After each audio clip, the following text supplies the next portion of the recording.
Welcome back to the Ephemeris podcast. I'm your host, Aphelion, and we are back after the conclusion of the Variable Stars series. I almost decided to take a break this week to churn out episodes for season 2 in preparation for, a busy end to the year, as I've discussed before. But I do want to get in 3 episodes in particular before I do that and get into cosmic theory, which was the proposed idea for season 2. I want to cover globular clusters, nebula, and then I also want to talk about what's in it for today's episode, pulsars. So once we've covered those 3, season 1 is pretty much finished. I don't have much else that I want to cover in terms of celestial objects and stellar classification. So yeah, that will be the end of season 1, and I'm excited about flipping a new page in the Ephemeris. You see what I did there? But let's get straight into pulsars first. If you stuck around for 12 episodes, you know the deal, you know what comes first. What are pulsars? The textbook definition, which we don't really abide by, we like to get a little bit deeper into the meaning of the what, but the textbook definition of pulsars are rapidly rotating neutron stars with extremely regular radial pulses. Now, for us to fully understand this definition, we're going to need to dig up a lot of context and make it really neat for, our brains, for the sake of ease of understanding. So, luckily, I've done that, and let's go over it. So, we have to start by going back to our ideas about the stellar evolution of massive stars at the beginning, right? When a massive star approaches the end of its life, it will fuse helium into heavier elements, right? So, it's fusing hydrogen on the main sequence, then it goes through, helium burning as it runs out of hydrogen, and like the helium flash, and then it goes into heavier elements. But fusing into heavier elements has its limits, and that limit is iron. Once the star has fused to iron, the star doesn't have enough energy within itself to continue fusing. For you to fuse heavier elements, you need input into the system. And if we recall, what keeps a star in hydrostatic equilibrium, it's gravity and light pressure due to nuclear fusion. So if there's no nuclear fusion, that outward pressure, the light pressure from nuclear fusion isn't going to be there, so the star will collapse, right? And guess what? The star does collapse, and the outer layer gets blasted, and this is a supernova, right? So when we're thinking about the stellar evolution of a massive star, when it reaches its death is pretty much a supernova, is what I'm trying to say. And once this supernova occurs, there are 2 possibilities for the remaining core of the star that we see in, the rest of the parts of the stellar life cycle, with normal, regular, stellar mass stars, or I should say stars that are near the mass of the sun, you get a white dwarf after a supernova.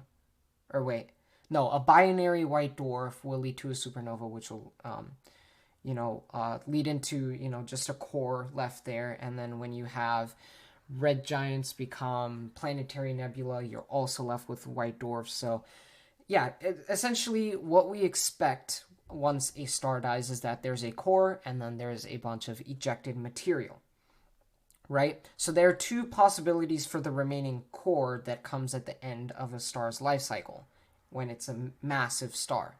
The force of gravity is either so strong because of how massive the star is that the core becomes a gravitational singularity, which is a black hole, as you could probably tell, or the electrons and protons within the core become so tightly squeezed together that they become neutrons, and this sort of fusion temporarily holds the star up. It kind of replaces the nuclear fusion.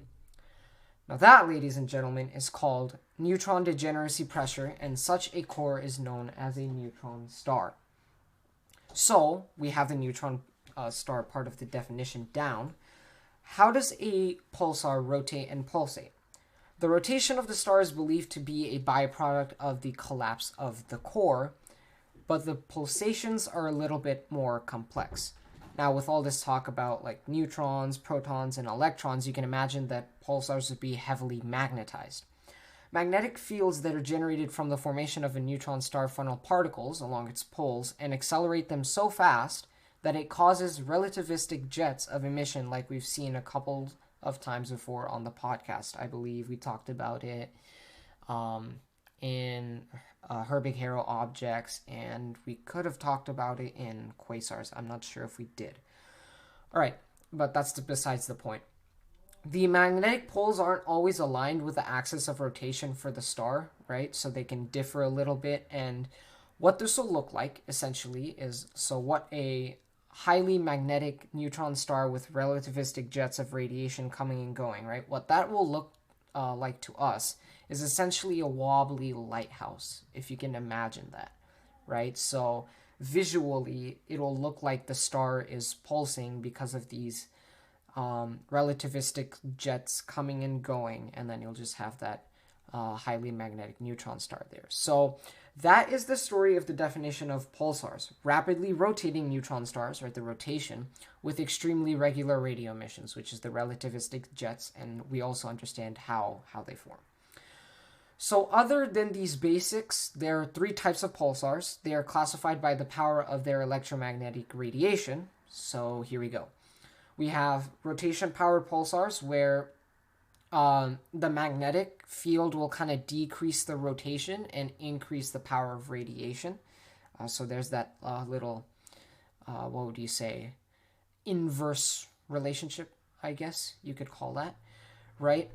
Accretion-powered pulsars are where the gravitational potential of matter accreted by the pulsars powers its radiation.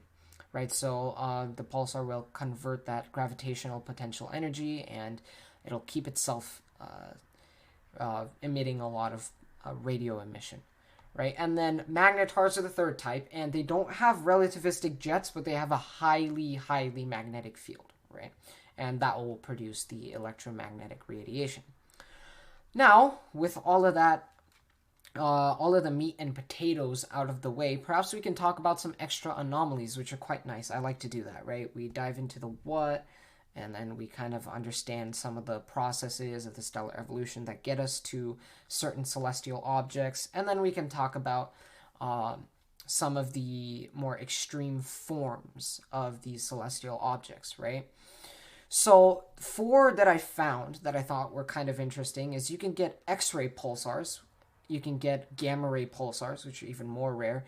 You can get millisecond pulsars, and then you can get something known as pulsar planets. So let's start off with gamma ray pulsars. Now these are probably, well, other than pulsar planets, right? If we're just talking about the types of pulsars, gamma ray pulsars are going to be the most rare, right? And to understand why they're rare, let's actually just quickly debrief what we expect in a typical radio pulsar, right? So typical radio pulsar, obviously, we expect to see emissions in the radio wavelength and a frequency of about 1 rotation every second, which is quite fast, but that's kind of the typical frequency of, or cycle, or no, wait, the typical period of a pulsar, right? So all four of these pulsars are going to test these commonalities in radio pulsars. For gamma ray, they're going to emit gamma ray radiation, and they're known to be young neutron stars with very strong magnetic fields, considering that their emission would be in the most energetic part of the electromagnetic spectrum. So that's that, right? And then we have X-ray pulsars, and X-ray emissions that come from these X-ray pulsars can be caused by many different things. They can be caused by the magnetosphere, some stuff that happens up in the poles, right? But they can also happen with the accreted matter in an accretion-powered pulsar. So X-ray pulsars kind of go hand in hand with accretion-powered pulsars in, some situations, right? Then we have millisecond pulsars, and these are some of the fastest spinning pulsars. Their periods are less than 50 milliseconds. So let's think about that number for a second. I know that's a bit of a sore subject, but let's talk about it. The fastest 0 to 60 acceleration for a car, I would assume without the, what would you call it? Without the the kind of the time that it takes for it to get it going. I forget what the term for it is, but basically, the fastest 0 to 60 acceleration without the little kind of reaction time for the car, right? Essentially, I forget what the term is. It comes in and around 1.4 seconds. A millisecond pulsar can rotate 28 times in that time frame, which is pretty wild. And if you only think about the rotation of the star itself, it's not super crazy. Like, the wheel that's getting that car to accelerate so quick is probably going to rotate a lot faster than a pulsar could do in 1.4 seconds. But you have to consider that we're talking about an astronomical scale. The neutron star in a millisecond pulsar is 1.35 solar masses on average. That is 2.68 times 10 to the 27th power. Tons of matter that we're talking about. That is crazy. You cannot begin to comprehend how much angular momentum that is. It's like incomprehensible, right? So the last type of, or let's say the last celestial objects that is related to pulsar that I will talk about on this episode today is pulsar planets. And it sounds like absolute craziness for a planet to be anywhere near such a magnetic star, but it's possible because we have detected about 12 of them. And I would be absolutely lying to you if I told you that these planets are not special and they have like insane theories. So, here we go. Pulsar planets are supposed to be able to exist due to a dead zone in the protoplanetary disk of some pulsars. And we already know that pulsars can accrete matter, so no surprise there.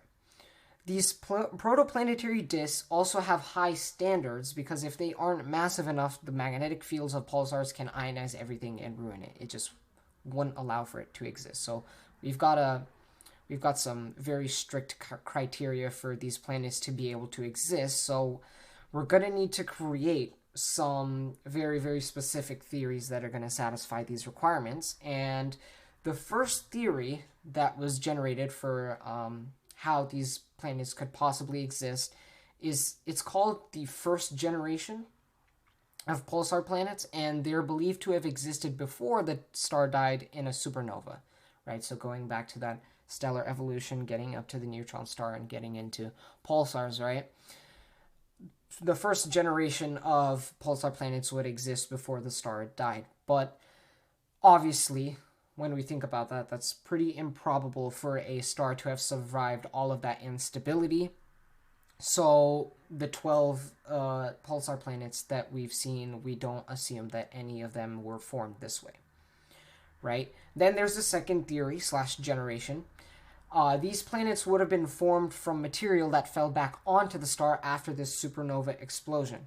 This one, again, highly improbable because this is all coming before the formation of the neutron star, which a bunch of crazy things happen before a star even gets there, right? So highly improbable that matter would just be able to accrete in such an unstable environment. So third generation, a pulsar comes in close enough contact to a companion star through some astronomical mechanism. It could be, there are several out there, right?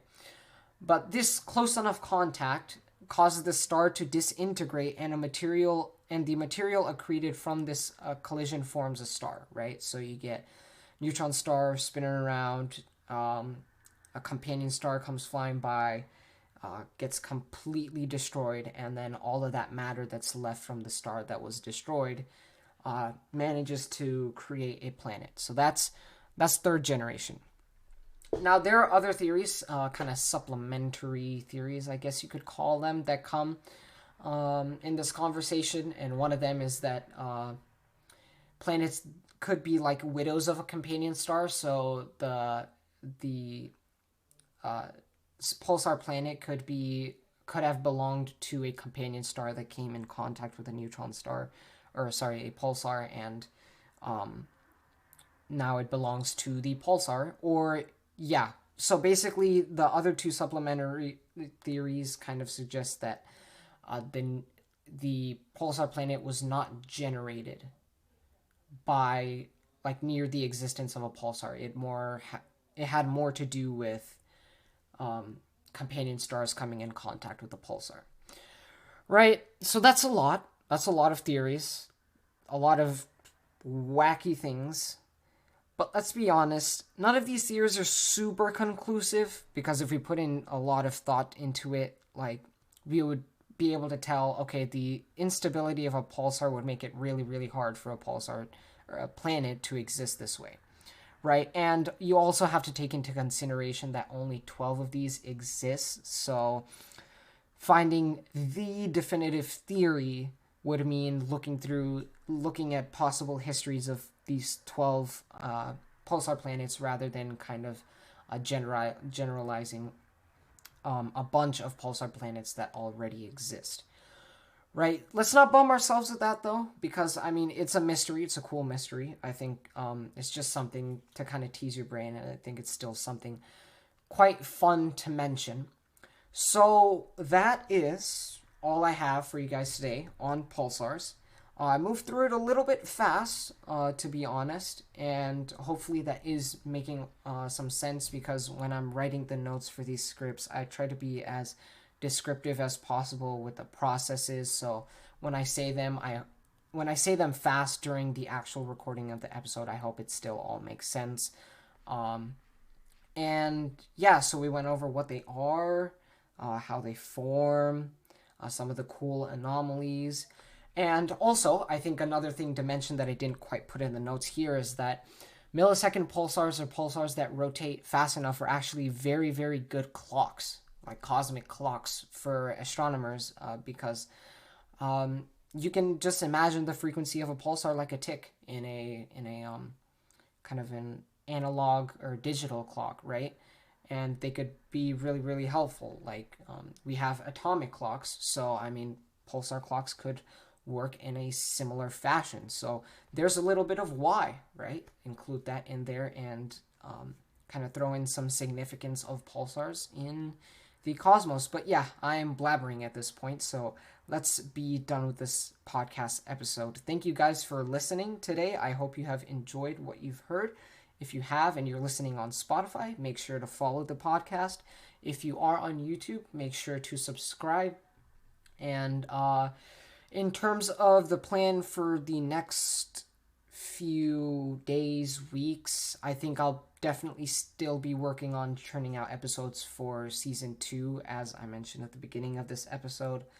I will have to work on the 2 last episodes of season 1 before I do that, but this week is going to be a busy week because I'm just going to be churning out episodes on episodes. So expect to have a fulfilling season 2 ready for you guys in about the next month, because I'm going to be I have enough time to put a lot of thought into the research for those episodes, so they're going to turn out great. I can already tell, and I'm very excited. And yeah, until the next episode, I will see you guys later. Peace.